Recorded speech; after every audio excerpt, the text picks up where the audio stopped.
আসসালামু আলাইকুম। সবাই কেমন আছেন? আমার আজকের রেসিপি হচ্ছে আমসত্ত্ব রেসিপি। এটা হচ্ছে টক ঝাল মিষ্টি আমসত্ত্ব। এটা দেখতে যেমন লোভনীয়, খেতেও অনেক মজার। তো এবার মূল রেসিপিতে যাওয়া যাক। প্রথমে আমি 3টা আম নিয়ে নিচ্ছি। আমগুলো আমি ধুয়ে রেখেছি। এবার আমি আমগুলো কেটে নেব।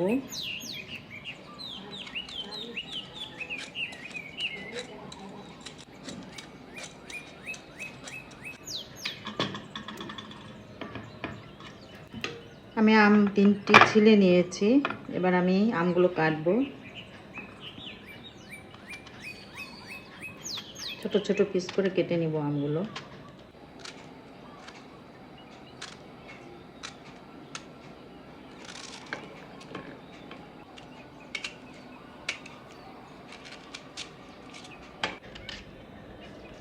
পুরো আমটাই আমি নিয়ে নিব, শুধু আমের আটিটা ফেলে দেব।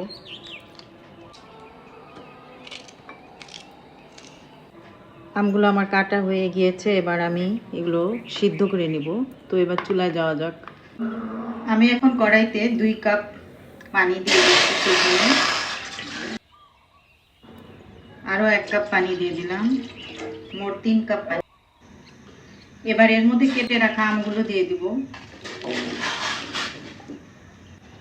এখন আমি এটা একটু সিদ্ধ করে নিব। ঢাকনাটা উঠিয়ে একটু চেক করে নিই সিদ্ধ হয়েছে কিনা। আর আমি এর মধ্যে একটু লবণ দিয়েছিলাম যেন একটু আমগুলো তাড়াতাড়ি সিদ্ধ হয়। আম এমনিতেই তাড়াতাড়ি সিদ্ধ হয়ে যায়, তারপরও আমার একটু তাড়া ছিল, এই জন্য আমি একটু লবণ দিয়েছিলাম।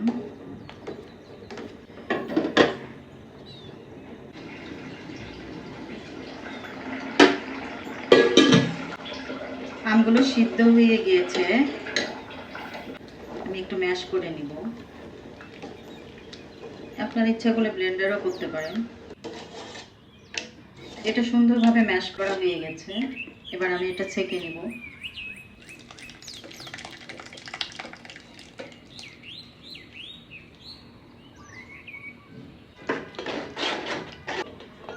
সুন্দর করে আমি আমগুলো ছেঁকে নিয়েছি।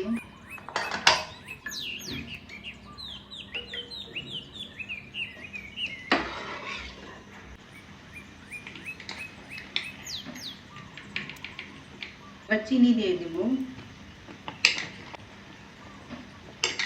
3 টেবিল চামচ চিনি দিয়ে দিলাম।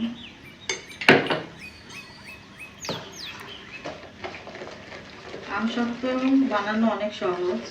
আমরা যখন স্কুল কলেজে পড়তাম তখন কলেজের গেটের সামনে মামারা ভ্যানে নিয়ে আমসত্ত্ব বিক্রি করতো। তখন আমরা কিনে খেতাম। তখন আমরা বানাতে পারতাম না, ভাবতাম যে অনেক কঠিন।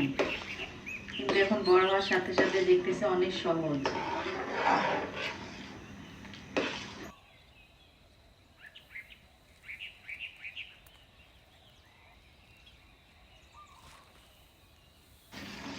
যারা মিষ্টির সাথে একটু লবণ খেতে ভালোবাসেন তারা লবণ দিয়ে দিবেন, কিন্তু আমি দিব না। সিদ্ধর সময় আমি লবণ দিয়ে দিয়েছিলাম, তাই আমি আর এখন লবণ দিচ্ছি না।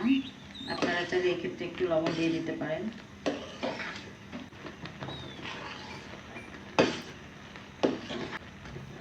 আমি এখানে একটু ফুড কালার ব্যবহার করব। আপনারা এমনি রাখতে চাইলে এমনিও রাখতে পারেন, কিন্তু আমি একটু ফুড কালার দিয়ে দিলাম।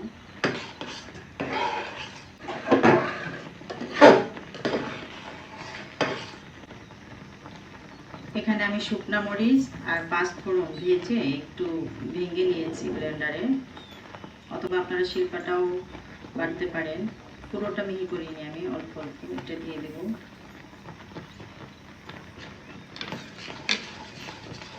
একটু ঝাল ঝাল হবে, খেতে ভালো লাগবে।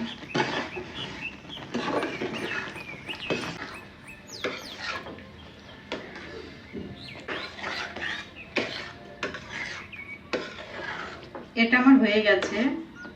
এবার আমি এটা নামিয়ে ফেলবো চুলা থেকে।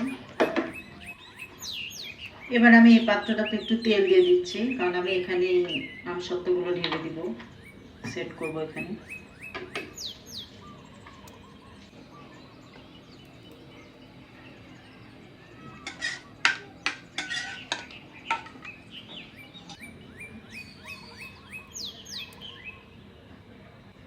এবার আমি এগুলো হচ্ছে ফ্যানের বাতাসে সারা রাতের জন্য রেখে দিব। দেখুন আমার আমসত্ত্বটা কত সুন্দর হয়েছে। আমি এটা পাতলা করেছি কারণ এখন বৃষ্টি চলতেছে, তো আমার এটা শুকাতে লাগছে হচ্ছে 2 দিন 2 রাত। তো আপনারা এটা রোদ যেদিন সেদিন করবেন, তা না হলে একটু শুকাতে সমস্যা হয়, ফ্যানের বাতাসে শুকাতে হয়, একটু সময় লাগে। তো আপনারা যেদিন রোদ থাকবে সেদিনই আমসত্ত্বগুলো করবেন, করে ফ্যানের বাতাসেও শুকাতে পারেন, আবার রৌদ্রে দিয়েও শুকাতে পারেন, তাহলে সুন্দর হবে।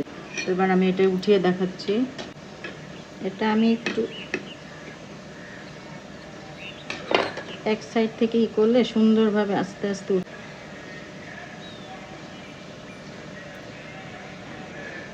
দেখুন কত সুন্দরভাবে উঠেছে এবং পাতলা। আমার আমসত্ত্বটা কত সুন্দর হয়েছে।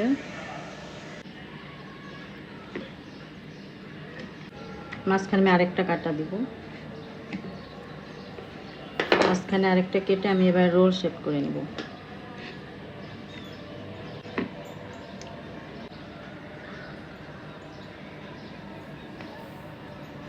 এভাবে আমি রোল শেপ করে নেব।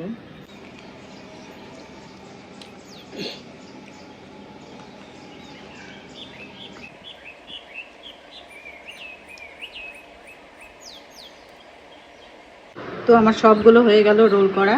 এখন আমসত্ত্বগুলো কত সুন্দর হয়েছে, একদম দোকানের মতো। বাসায় বানানো যে এত সহজ, এটা না বানালে আপনারা বুঝতেই পারবেন না যে আমসত্ত্ব বানানো কতটা সহজ।